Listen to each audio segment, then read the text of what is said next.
안녕하십니까. 후후한의원 이정태 원장입니다.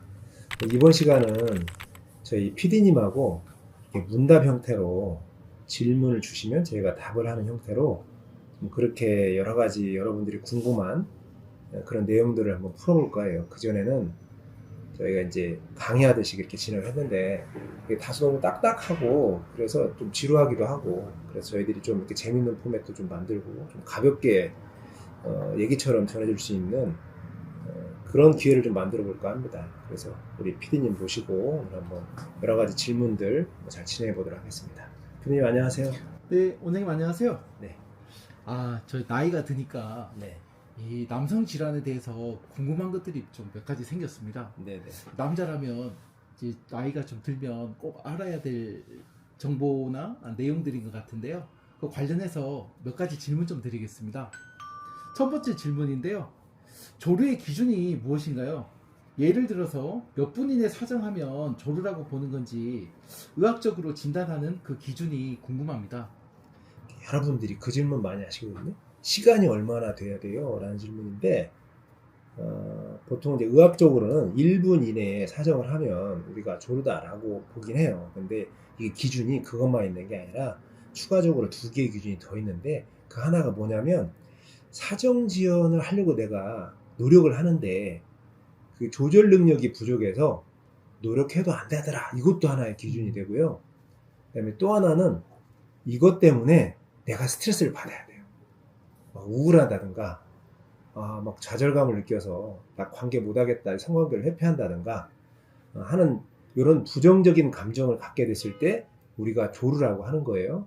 그러니까 우스갯소리처럼 아무리 빨라도 나는 괜찮아 그러시면 조르라고 여기지 않는 거예요. 조르가 되지 않는 거죠. 요것 때문에 내가 관계에 대해서 불안을 느낀다거나 그렇다고 회피를 하거나 이런 상황은 아니니까. 그리고 또 중요한 것 중에 하나가 시간 못지않게 아까 두 번째 조건으로 말씀드린 게 뭐였냐면 조절을 하려고 해도 안 될 때 조르다라고 그랬잖아요. 이게 뭐를 담고 있냐면 원래 우리는 조절하려고 하면 조절이 되어야 된다라는 거예요. 이게 갖고 있는 함의가 뭐냐면 조르라고 하는 게 타고난 게 아니라는 얘기를 드리는 거예요. 그래서 원래부터 나는 빨랐다 그게 아니고 이 대개는 조절이 가능한 상태로 우리가 태어났는데 어떤 이유 때문에 사정 조절이 어려워졌다. 네. 그 어려워진 게 사실 질병이다 라고 이해하시면 돼요. 네, 감사합니다. 두 번째 질문 드리겠습니다. 조류가 왜 생기는 건가요? 이게 다른 친구들이 얘기하기로 심리적 원인이 있다, 뭐 이런 얘기들도 하는데요. 신체적 원인인지 심리적 요인인지 그렇게 좀 다양하게 이런저런 얘기들이 들리는데 구체적으로 설명 한번 부탁드리겠습니다. 제가 가끔 심리적 원인일까요? 이렇게 물어보면 제가 되묻는 게 있어요. 그러면 정신 차리고 좀 내가 좀 잘해봐야지 이렇게 맘만 먹으면 잘 되냐. 안 그렇지 않냐. 맞습니다. 네? 우리가 맘만 먹으면 될 것 같으면 참 그렇겠지만 이 두 가지 요소가 다 있죠. 신체적인 요인도 있고 사실 정확히는 심리적인 요인이라기보다는 어떤 자극을 수용해서 뇌가 이 자극을 판단하고 해석하고 그다음에 반응을 결정하는 과정을 거쳐요. 우리가 이런 것들을 인지반응 과정이라고 하는데 이 과정에서 굉장한 왜곡이 발생해요. 그러니까 우리 뇌가 생각보다 이렇게 똑똑하지 않아요. 우리가 어떤 자극이 있어야 반응이 있다는 거. 이게 사실 상식이잖아요. 네. 만약에 자극도 없는데 반응이 있어. 그럼 이거 정신 나간 거잖아. 그쵸? 네, 맞습니다. 그런데 이렇게 말도 안 되는 상황들이 우리 인체에서 굉장히 많이 벌어지고 있어요. 그게 일부는 학습된 것도 있고 또 이러한 부분들이 우리가 어떤 상황을 예측하고 미리 판단하고 미리 대응하는 게 우리 생존에 훨씬 유익이 있었기 때문에 과거 아주 원시 인류 때부터 이런 사항들이 우리 인류에게 자연스럽게 배어있던 거예요. 네. 그래서 우리 성관계 할 때도 실제로 내가 사정할 상황이 아닌데 사정할 사항인 것처럼 정보 처리를 해버리면서 사정이 빨리 결정되는 경우가 있어요. 그래서 이런 경우를 이제 왜곡된 인지 반응의 결과다라고 얘기를 하는데, 그래서 이제 이런 경우는 대부분 학습됩니다. 네. 우리가 사춘기 때 처음 성에 눈을 떠서 어떤 자극을 주고 오르가즘을 느끼면서 사정을 했던 과정들이 있잖아요. 이런 과정들이 네. 반복되면서 자신도 모르게 어떤 특정한 자극이 주어지면 미리 그 어떤 자극에 대한 반응을 과장되게 떠올리거나 반응을 결정하는 이런 사항들이 나도 모르게 몸에서 이제 반복되면서 학습이 이루어진 거예요. 그래서 그런 부분들을 재학습할 노력도 사실은 필요하다. 그래서 크게 보자면 조루가 왜 생기느냐? 네. 첫째는 신체적인 문제, 두 번째는 지금 말씀드렸던 왜곡된 인지 환경의 문제. 이렇게 두 가지로 볼 수 있습니다. 이제 이런 심리적인, 뭐 굳이 이걸 심리적이다라고 얘기를 한다면 뭐 심리적인 문제라고 볼 수 있죠. 근데 저는 약간 심리적이다라는 얘기는 좀 설명이 부족하다. 인지 왜곡 반응이라고 하는 부분들을. 그래서 이제 그렇게 설명하는 것은 제가 잘 진행하지는 않고 있는데, 그래서 이제 신체적으로 사정에 관여하는 사정기관들이 막 나빠져서, 대표적인 게 전립선이죠. 네. 전립선. 그 다음에 전립선에서 발생된 자극을 이제 뇌가 이걸 받아서 반응을 결정하는데, 이 전립선이 과민하거나 또는 신호를 처리하는 뇌 자체가 너무 과흥 상태에 빠져 있는 어떤 그런 기질적 변화가 있다거나, 그러면 사정이 당연히 빠를 수밖에 없겠죠. 그리고 또 하나는 이제 발기등이 약해지면 또 사정이 빨라질 수도 있어요. 이런 이제 신체적인 변화가 발생하면 사정이 빨라질 수 있다. 그리고 아까 말씀드렸던 그런 이제 왜곡된 인지반응의 결과 이 두 가지다. 이렇게 원인 등을 나누자면 큰 틀에서는 두 가지다라고 말씀드릴 수 있습니다. 네. 왜곡된 인지 반응이라고 말씀해 주시니까 좀 더 명확하게 이해가 되는 것 같습니다. 저 세 번째 궁금점인데요. 조류는 나이와 관계가 있을까요? 젊은 사람들에게도 요즘 많이 이 조류 문제로 고민들이 많다고 하는데요. 나이와 조류의 관계에 대해서 말씀해 주시면 감사하겠습니다. 이게 20대가 아무래도 조루는 좀 많아요. 그런데 그렇다고 해서 40대, 50대, 60대인 분들은 조루가 없냐? 마찬가지로 있습니다. 그래서 사실은 조루는 연령에 따라서 그렇게 크게 편차가 있진 않아요.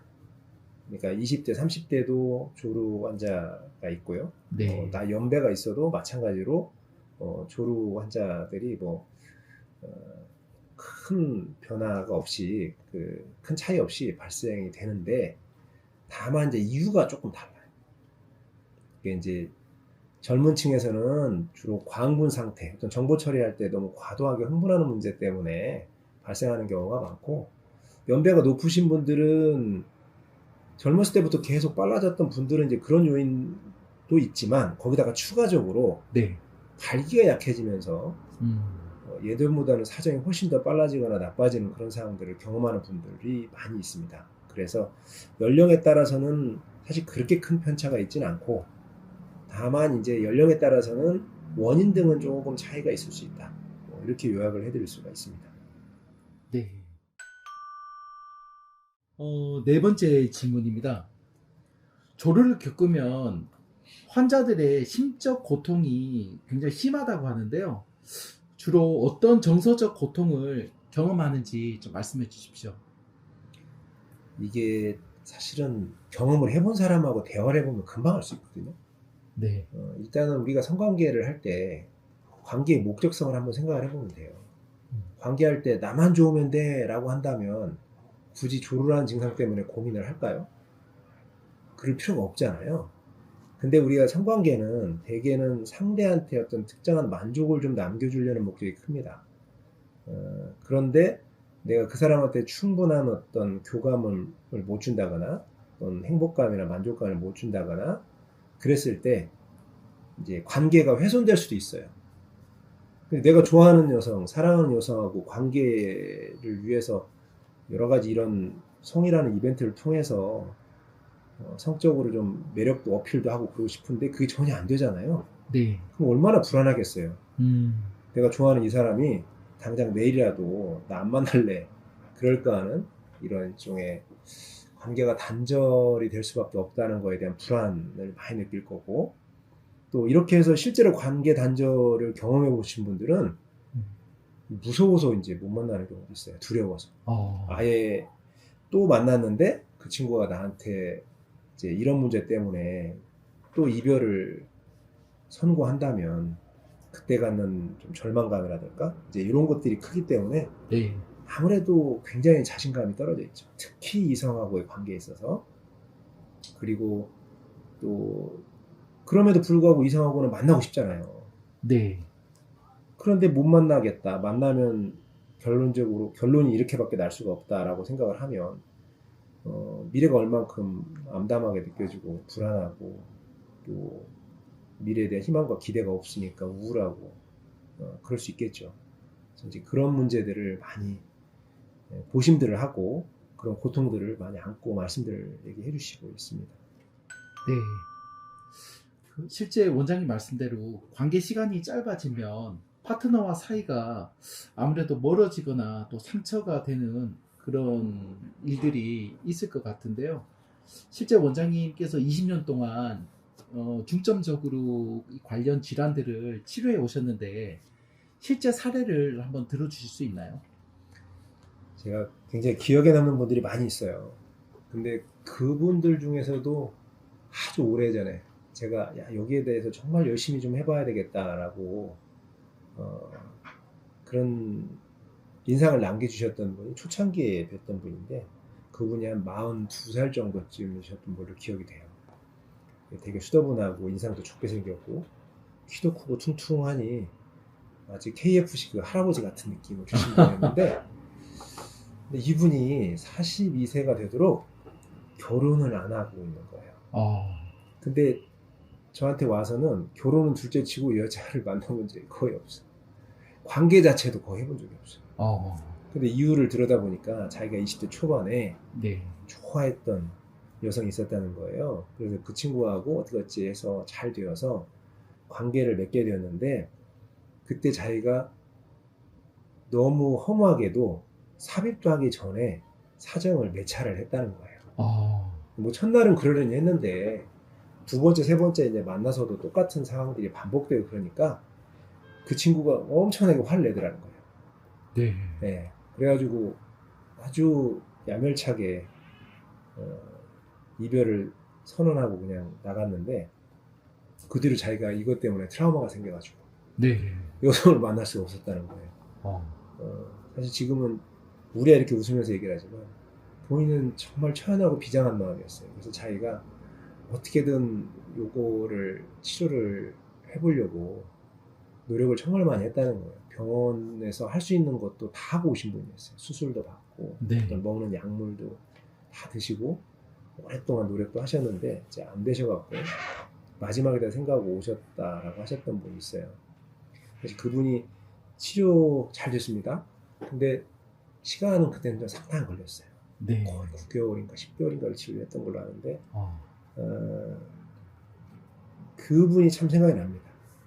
그리고 개인적으로도 그분한테 감사를 많이 표했는데 저를 믿어주시고 오랫동안 진료를 맡겨주셔서 그분도 나중에 그 후일담처럼 얘기를 들어줬거든요. 제가 하는 지금 이 얘기를. 네. 그래서 자기가 여기에서 관계 자기 이런 능력 회복, 어떤 기능적인 회복을 충분히 얻지 못하면 그냥 혼자 살 생각으로 지내왔다. 그런 생각으로 왔었다라고 얘기를 하시더라고요. 그래서 이제는 좀 결혼 선도 좀 보시고 결혼도 하시라고 그러셨는데 그 뒤로 어쨌는지는 연락을 안 주셔서 잘 모르겠어요. 근데 그분이 너무 기억에 나요, 항상. 네. 오랫동안 완만하게 천천히 변화가 있었는데도 불구하고 끝까지 그 과정들을 잘 수행해 주셔서 좋은 결과를 얻었던 그런 분이었습니다. 네. 실제 사례를 이렇게 들으니까 훨씬 공감이 잘 되는 것 같습니다. 근데 이제 그분만이 아니라 이 비슷한 사례들이 참 많아요. 그런 얘기들을 많이 하시죠. 네. 보통 일반인 입장에서는 한의원에서 과연 조류를 치료하나? 이런 생각들도 가지고 있는 게 사실이거든요.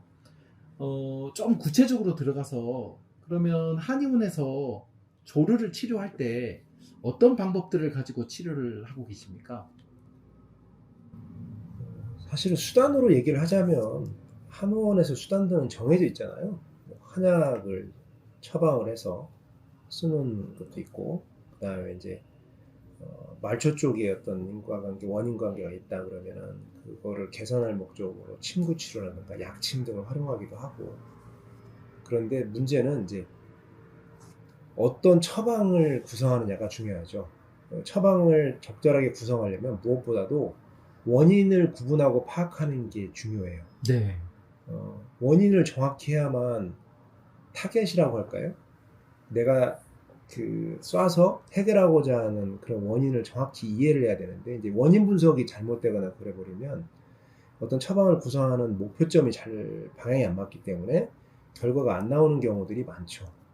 네, 그래서 아까 앞서 말씀드린 것처럼 신체적인 원인 또는 인지 왜곡이라는 이런 요인들, 그리고 신체적인 요인은 말초 쪽, 그러니까 전립선이라는 실질적인 사정기관이 붓거나 충혈되는 이런 변화가 발생했느냐, 아니면 뇌 신호를 수용해서, 자극을 수용해서 신호 반응을 결정하는 이 중추성 뇌 신호 환경이 너무 과민해서 또는 예민해서 문제 있느냐, 이런 것들을 좀 판단해서 이런 부분들을 일종의 조정하거나 조율하거나, 붓거나 충혈된 것들은 가라앉혀주고 염증도 개선해주는 그런 처방을 선택을 해야 되고요.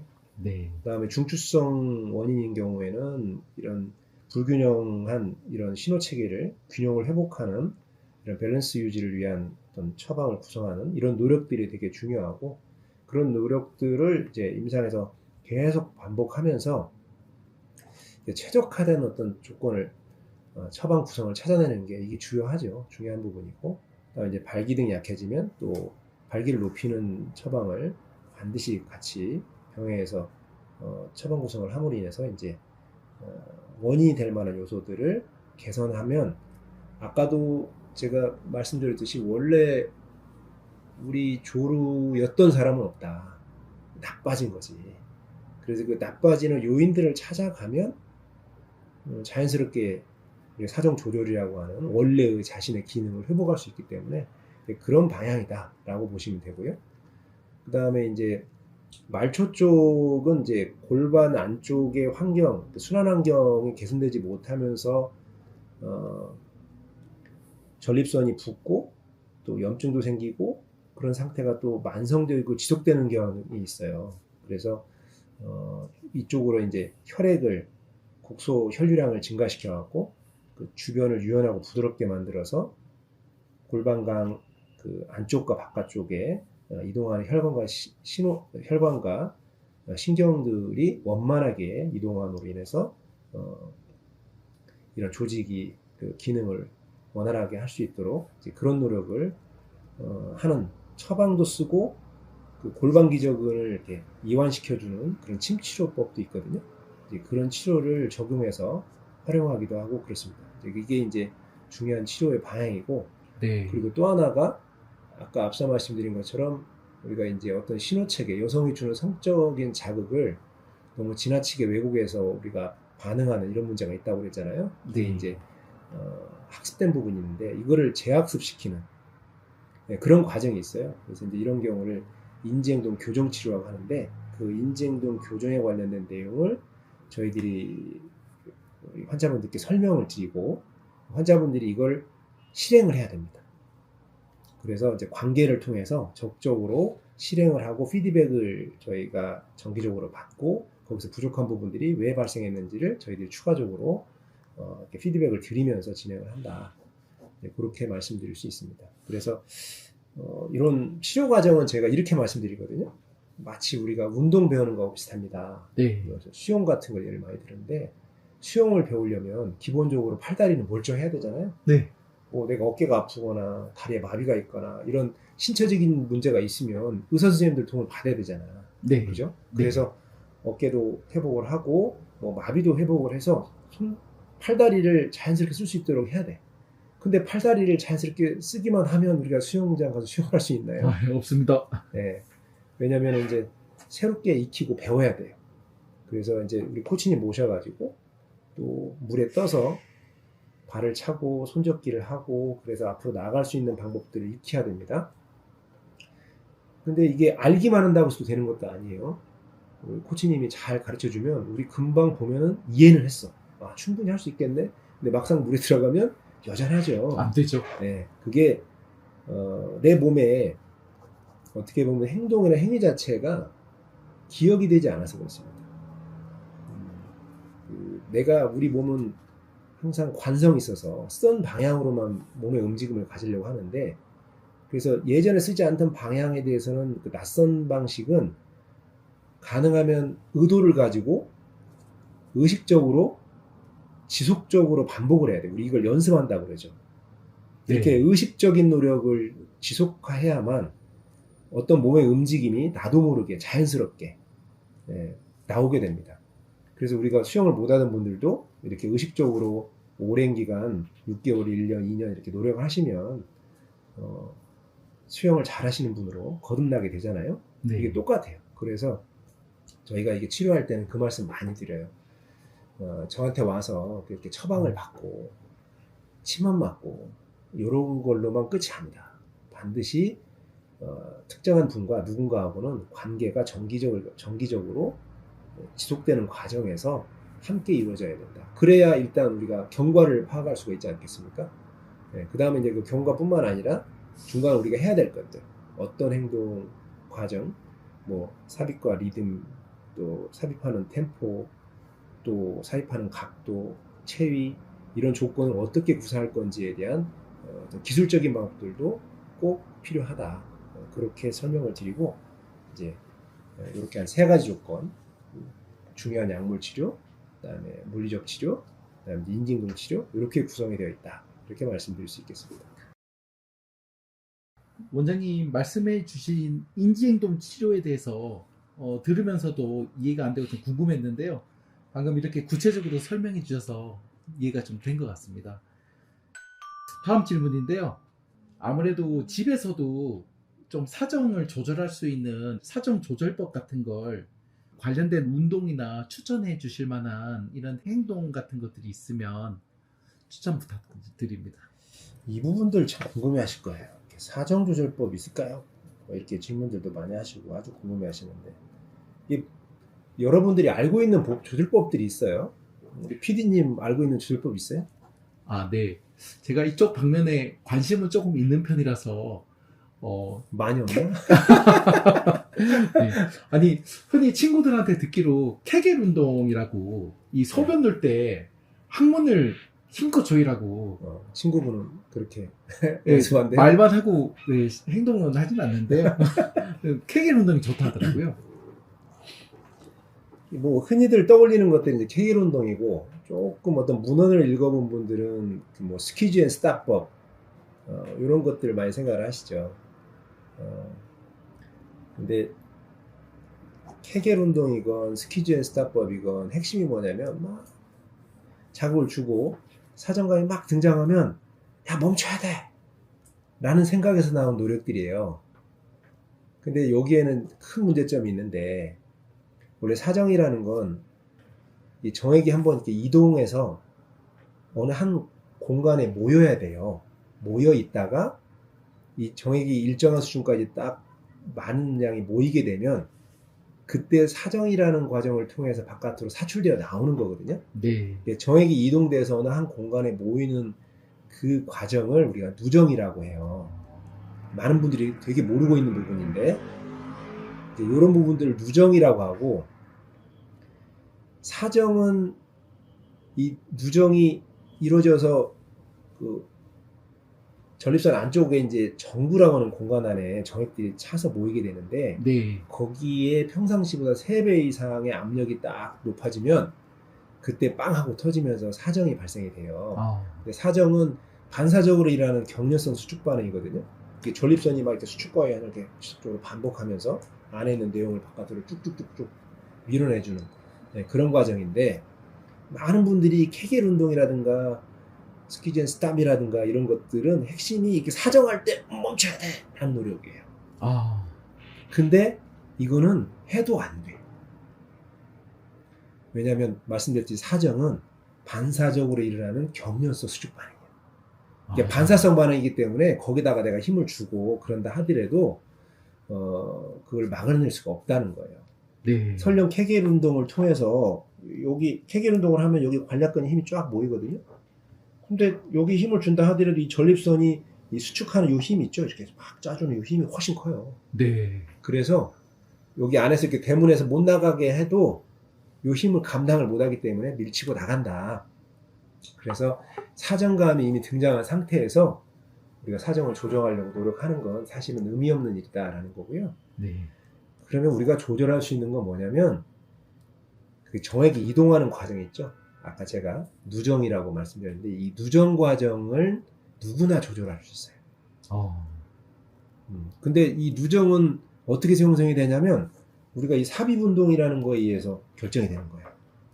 우리 이게 남자들이 이 삽입 운동이라는 일종의 이제 그 마찰이 필요하잖아요. 네.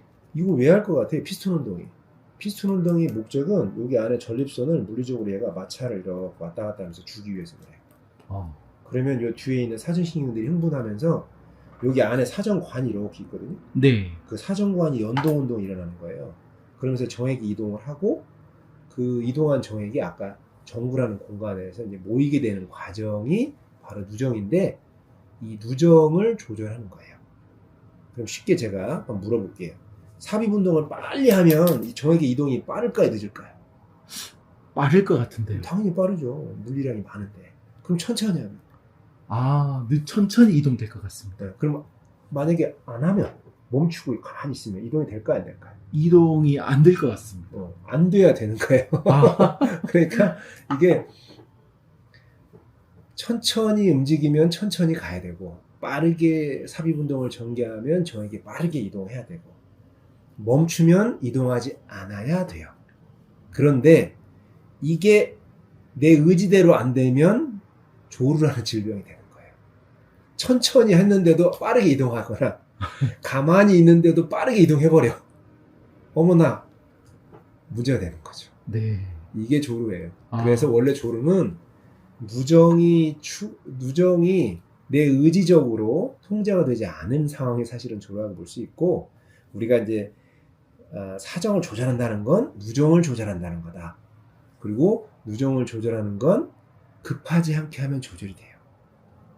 그래서 제가 집에 계시는 우리 일반의 남성들 내가 조루가 아니어도 나 사정 좀 조절해가지고 삽입 시간을 좀 오래 할 수 있는 방법이 없을까? 라고 한다면 제가 제안드릴 수 있는 게 세 가지입니다. 첫 번째, 머물기. 질에 들어가면 무조건 급하게 막 삽입 운동을 전개하려고 하는 게 일반적인 남성들의 모습이죠. 왜냐면 그 전에 내가 애무를 했는데 애무로 인해서 상대가 막 고양이 되니까 그 상황을 되게 살려주고 싶은 거예요. 그러니까 들어가서 바로 삽입 운동을 빠르게 전개하고 싶은데 그러지 말아요. 들어가서 머물기를 좀 해봐야 돼. 자, 여성의 질 안에 조건이 어떨 것 같아요? 따뜻할 거 아니에요? 네. 온도, 그다음에 매끈매끈하죠. 습도, 네. 그다음에 압박감이 느껴질 거예요. 얼마나 낯설고 흥분이 많은 상황이겠어요. 네. 거기에 갑자기 우리의 똘똘이가 갑자기 훅 하고 들어간다고 생각해봐요. 똘똘이가 놀랄까요, 안 놀랄까요? 굉장히 놀랄 것 같습니다. 그죠? 네. 잘 생각해 보시면 돼요. 제가 그래서 어떤 비유를 드리냐면 뜨거운 욕탕에 갑자기 날라차게 하듯이 쿵가 하고 뛰어든다고 생각해봐라. 그러면 뇌가 어떨 것 같냐? 뇌가 깜짝 놀라지 않겠습니까? 네. 사실 우리가 사정을 조절하려는 건요. 뇌의 흥분성 반응을 진정시키는 과정이다라고 보시면 돼요. 조절하고 싶다면 내가 이렇게 과도하게 갑작스럽게 흥분하지 않도록 서서히 어떤 자극을 강도를 높이거나 자기의 종류를 서서히 늘려가는 겁니다.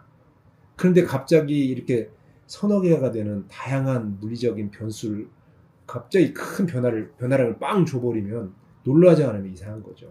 그래서 질에 들어가서 이런 조건들을 내가 익숙해지도록 머물기를 좀 해봐라. 그리고 우리 뜨거운 욕탕에 들어갈 때도 발부터 천천히 담그고 천천히 들어가면은 그 뜨거운 물도 이렇게 좀 적응해가면서 이렇게 들어갈 수 있잖아요. 그런 네. 원리라고 생각하면 돼. 복잡하지 않아. 자, 그 다음에 들어가면 삽입 운동을 어떻게 해야 될까요? 천천히 해야 될까요? 빨리 해야 될까요? 내가 좀 오래 하고 싶은데 천천히 해야 됩니다. 천천히 해야 되죠. 근데 왜 내가 천천히 하고 자꾸 쫓길까요? 내가 빨리 해야 되나? 이런 쫓김을 당한 이유가 뭐야? 분위기? 그렇죠. 분위기. 상대 여성이 흥분이 올라오는 것 같은데 내가 여기서 뭔가 협업을 해줘야 될 것 같다는 그런 뭔가 강박이 있잖아. 그죠? 네. 네, 우리 피디님 말씀하신 것처럼 이 분위기 때문에 거기 휩쓸려갖고 갑자기 속도를 막 빨라지게 하는데 여성들이 표현하는 그게 다가 아닐 수 있다. 이걸 생각하셔야 됩니다. 네. 천천히 하셔라. 남성들이 흥분이 올라오는 속도랑 여성들이 실질적으로 흥분이 올라오는 속도는 속도 차이가 있어요. 여성들은 뚝배기라고 하잖아요. 남성들은 냄비라고. 실제로 애들이 연구를 해보면 그렇다고 그래요. 여성들이 성적으로 흥분을 하는 속도가 약 한 5, 6분 걸린다고 합니다. 그걸 기준을 어떻게 잡았냐면 그러니까 여성들도 흥분을 하게 되면 질 내벽에 충혈이 일어나요. 네. 그래서 질 내벽이 이제 벌겋게 충혈이 있고 약간 부풀어오면서 온도도 높아지거든요. 그게 남성들 발기하고 비슷한 거예요. 남성들 발기는 정상적인 경우를 기준으로 한다면 2분 이내에 발기가 쫙 올라오는 게 일반적인 속도예요. 그러니까 남성들은 성적인 흥분에 대해서 보통 1, 2분 이내에 어떤 반응이 올라오는데 여성들 같은 경우에는 적어도 한 5분 정도 시간이 걸리기 때문에 급할 필요가 없다. 그렇게 이해를 하시면 됩니다. 그렇기 때문에 우리가 생각하는 것보다는 천천히 해도 된다. 그러니까 일단은 천천히 해라. 그리고 천천히 한다고 해서 상대 흥분을 이렇게 고양시켜 주는 것이 기여도가 떨어지는 게 아니에요. 걱정하지 마세요. 올라옵니다. 충분히 올라와요. 천천히 하셔라. 그 다음에 등속 운동. 등속 운동을 기억하시라고 해요. 등속 운동. 네. 이게 뭐냐면 이게 물리적으로 보면 등속 운동을 하면은 가속도가 0이 돼요. 조금 복잡한 얘기인데 가속도가 0이 되면 그러니까 한마디로 그 에너지가 0이 돼요. 네. 그래서 등속 운동을 하면 흥분이 갑자기 확 고양하는 것들이 많이 제한됩니다. 굉장히 제한됩니다. 그러니까 이게 등속 운동의 개념이 뭐냐면 이런 게요.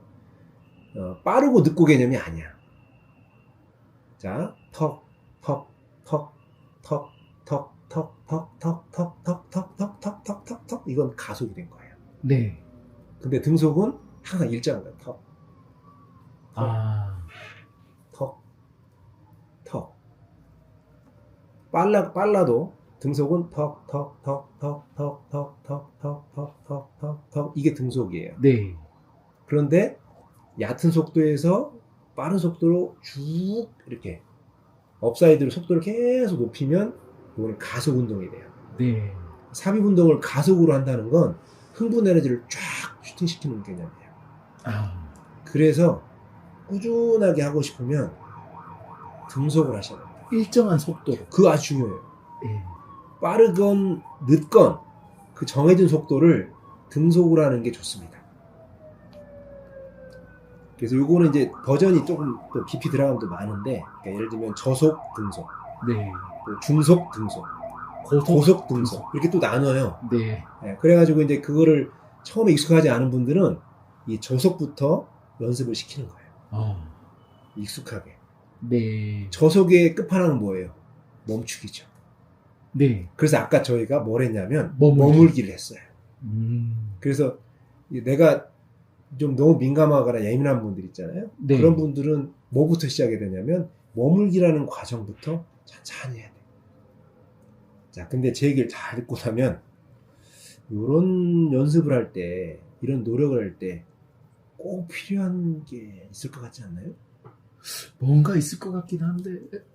아니, 내가 이렇게 빠르게 늦게를 하려면 파트. 그렇죠. 파트너의 뭐가 필요하다? 협조와 동의가 필요하다. 네. 그래서 사실은 인지행동 치료 같은 거 하실 때 제가 그 얘기를 정말 말씀을 많이 드리거든요. 이 파트너 협조가 되게 중요합니다. 이 조루 치료는 상대가 어느 정도 이러한 노력이라든가 이런 것들을 동의 좀 해주고 수용도 좀 해주면 잘 돼요. 그래서 제가 오시는 우리 선생님들께 환자분들께 그거 질문 많이 드려요. 혹시 파트너 관계는 어떻습니까? 아, 이게 파트너분들이 되게 여성분들은 착한 분들이 되게 많은 것 같아요. 제가 보기에는 80%는 아주 착하신 분들이 많아서 남성분들이 좀 빨라도 이런 부분들에 대해서 비교적 관대함을 많이 갖고 있는 것 같아요. 감사하게도 그죠? 네.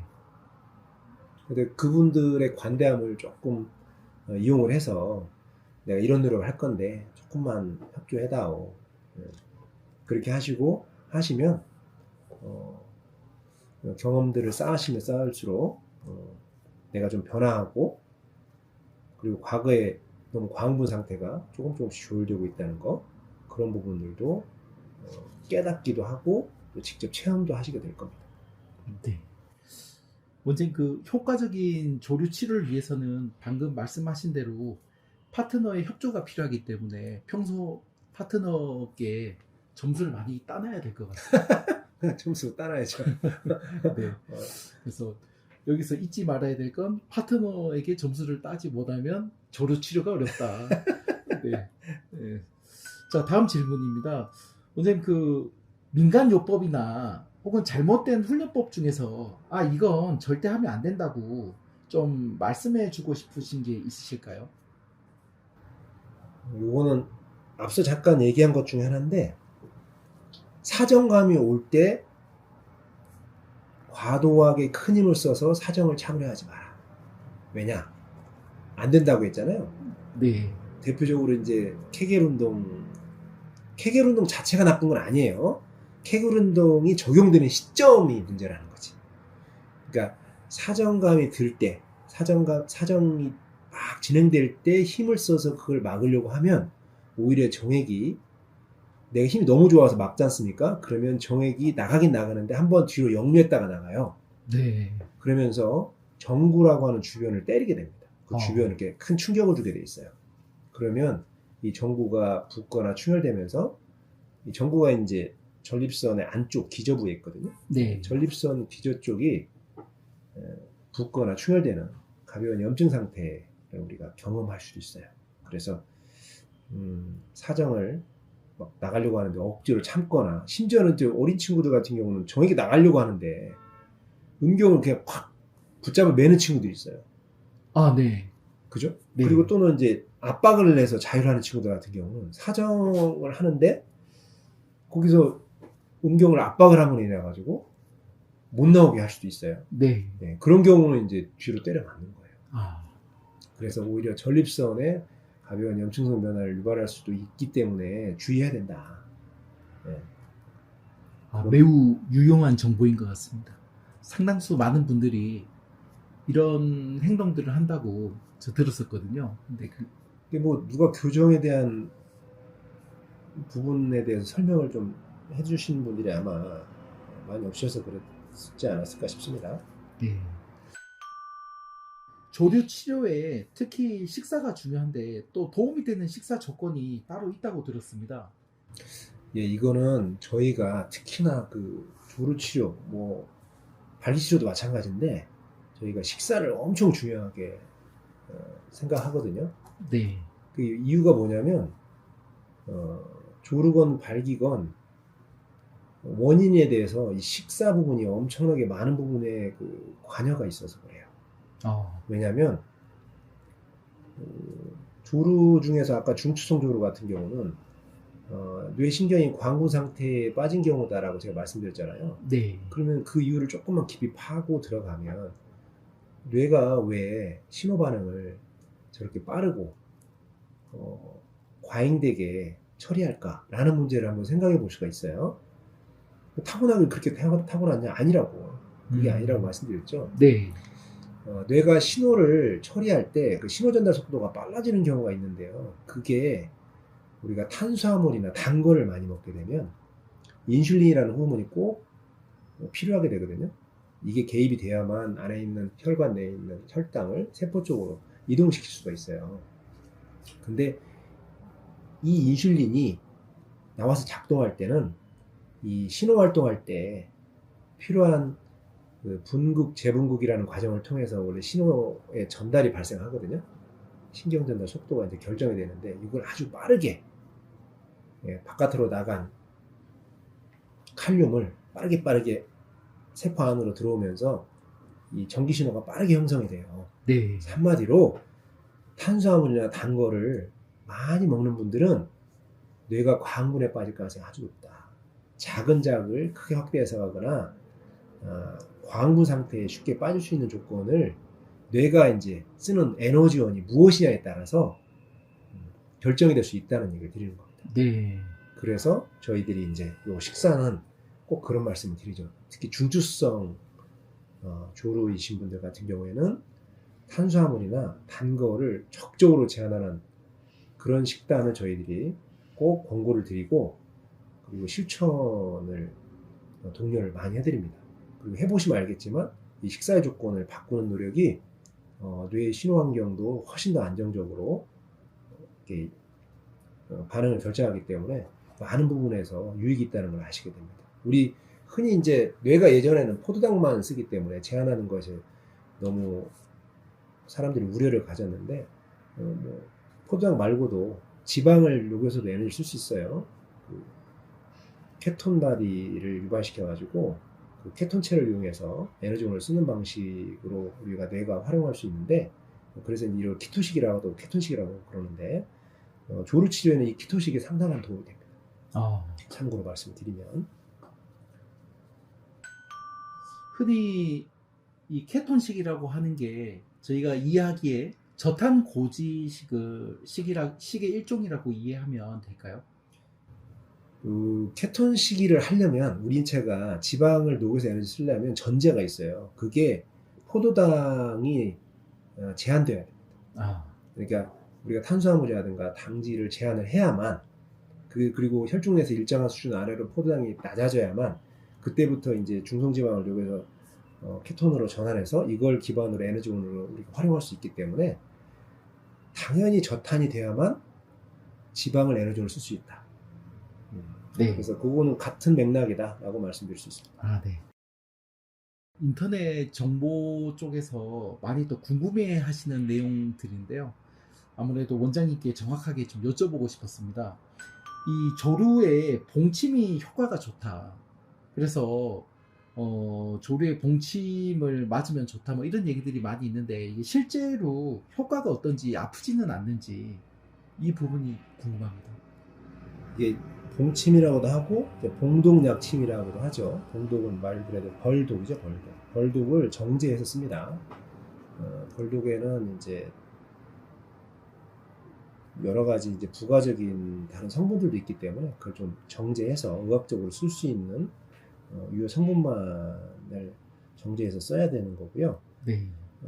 봉독은 어떤 때만 쓰냐면 염증성 질환으로 인해서 발생하는 조루일 경우는 의미가 있습니다. 모든 조루에 의미가 있는 게 아니라 예를 들어서 전립선 원인에서 출발한 조루 같은 경우는 기본적으로 전립선 증상들을 같이 갖고 있는 경우가 많아요. 네.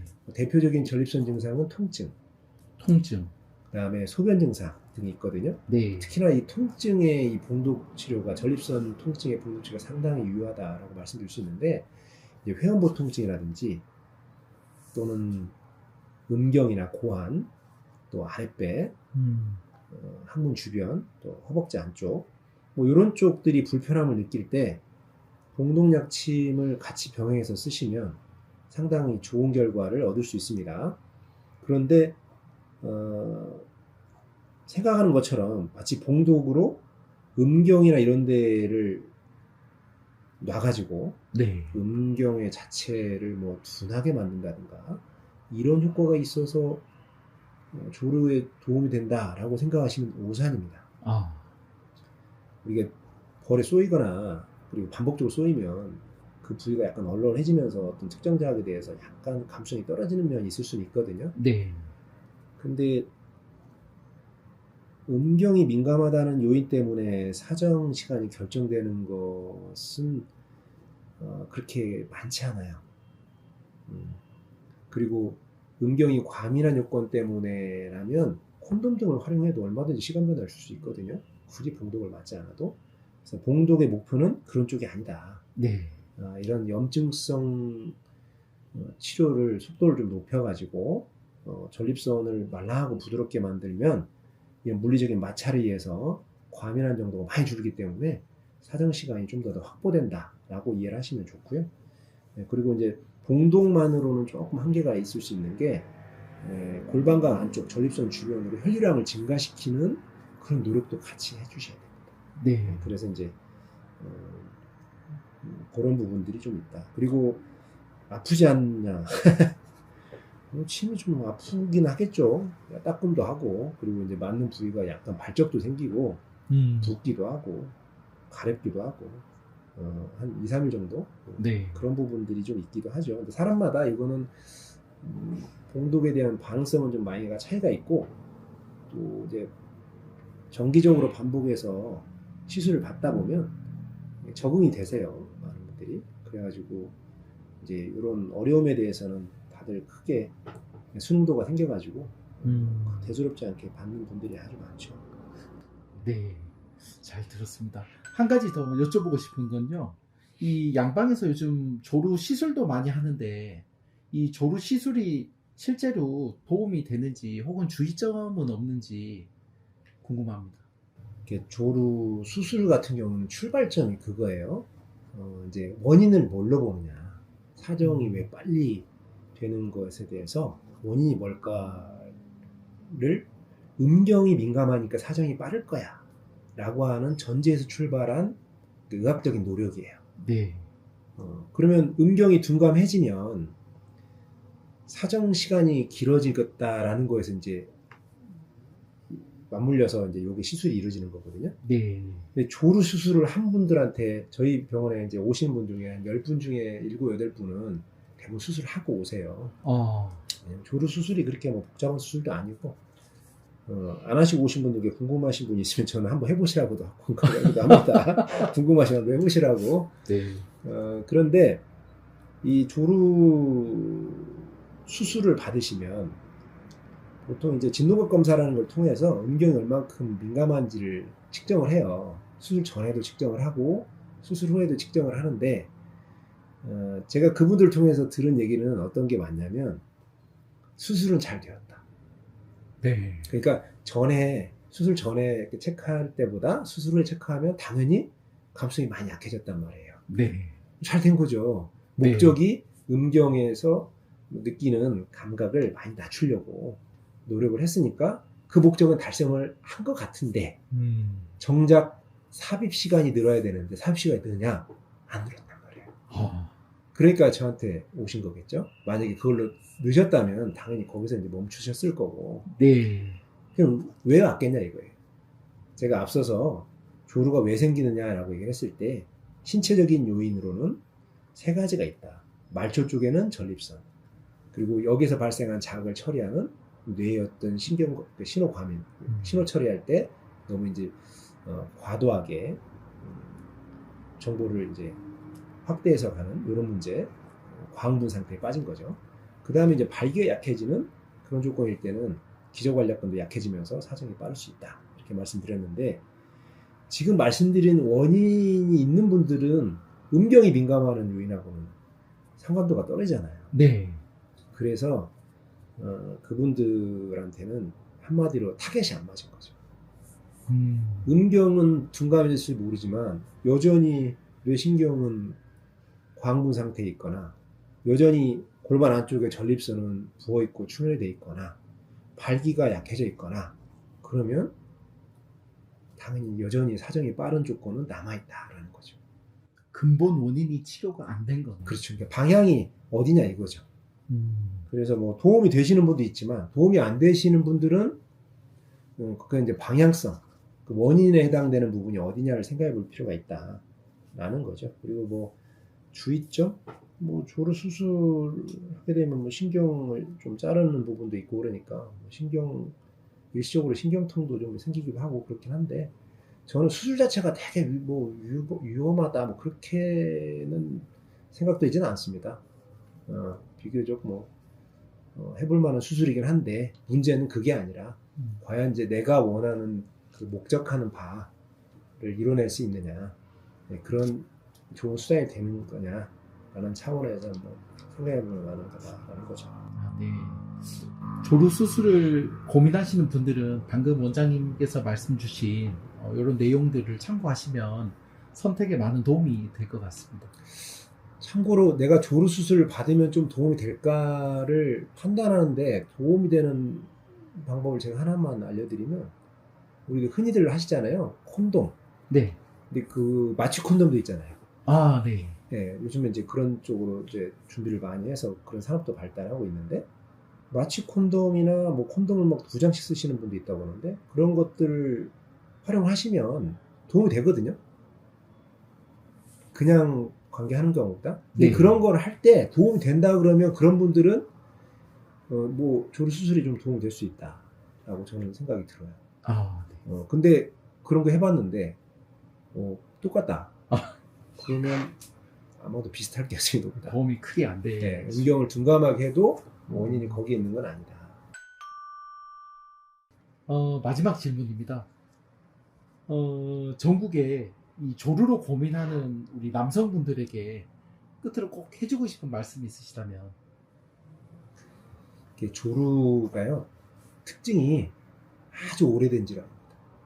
한 분이 고생을 하면 거의 5년, 10년, 20년, 30년짜리예요. 자기 젊었을 때부터 내가 지금 20년 동안 이러고 있어요. 30년 동안 이러고 있어요. 그러다 보니 이분들의 머리에 박혀있는 생각이 뭐냐, 이게 도대체 치료가 진짜 가능한 질환인가요? 라는 질문이에요.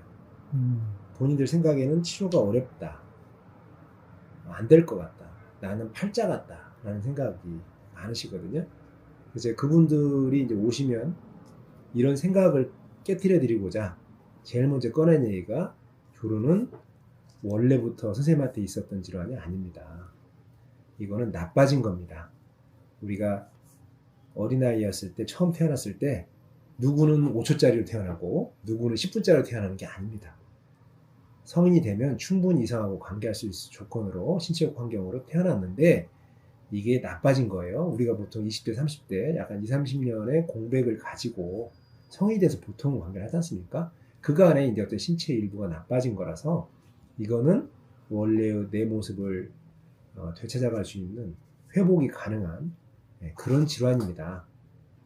다만 제대로 된 원인 파악이라든가 방향을 못 잡았을 뿐이니까 결코 절망스러운 질환이 아니니까 열심으로 치료에 대해서 노력을 다 하시면 충분히 자신의 원래 모습을 회복할 수 있다. 이 말씀을 좀 꼭 드리고 싶습니다. 조루는 팔자 아닙니다. 치료하시면 개선할 수 있는 그런 질환이다. 이 말씀을 꼭 드리고 싶네요. 아, 네. 오늘 진료로 바쁘신 와중에 우리 전국 조루로 고민하는 전국에 있는 남성분들을 위해서 이렇게 시간을 내주셔서 감사합니다. 저 다른 남성 관련 질환들도 궁금점들이 좀 많이 있는데요. 그건 다음 기회에 또 인터뷰를 요청드려서 또 궁금점들을 풀어보도록 그렇게 하겠습니다. 네. 원장님 감사합니다. 네, 고맙습니다.